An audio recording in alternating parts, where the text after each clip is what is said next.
The Secrets of an American Icon. There's a new book out this evening, Sally Ride, America's First Woman in Space, written by our former colleague Lynn Scherr, and it unveils mysteries no one knew about the late space pioneer.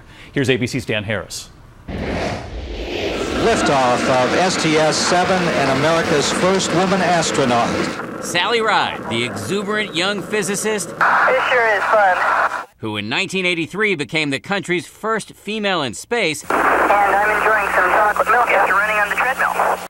And then spent decades inspiring girls to enter into science. During all that time in the spotlight, there was so much we didn't know, including that she lived with another woman for 27 years. Why was she so insistent on privacy on this score? If Sally Ride had been openly gay, she never would have been selected as an astronaut, and she never would have been the first American woman in space. By taking Sally Ride into space. Former ABC News correspondent Lynn Scherr, who first met Sally Ride while covering the shuttle program, has written a new biography which reveals many of Ride's secrets, including the fact that she couldn't resist having a clandestine meeting against strict orders from the State Department with a Russian female cosmonaut at the height of the Cold War. Sally had purposely worn that night under her blouse a T-shirt that she had worn on orbit during the STS-7 flight.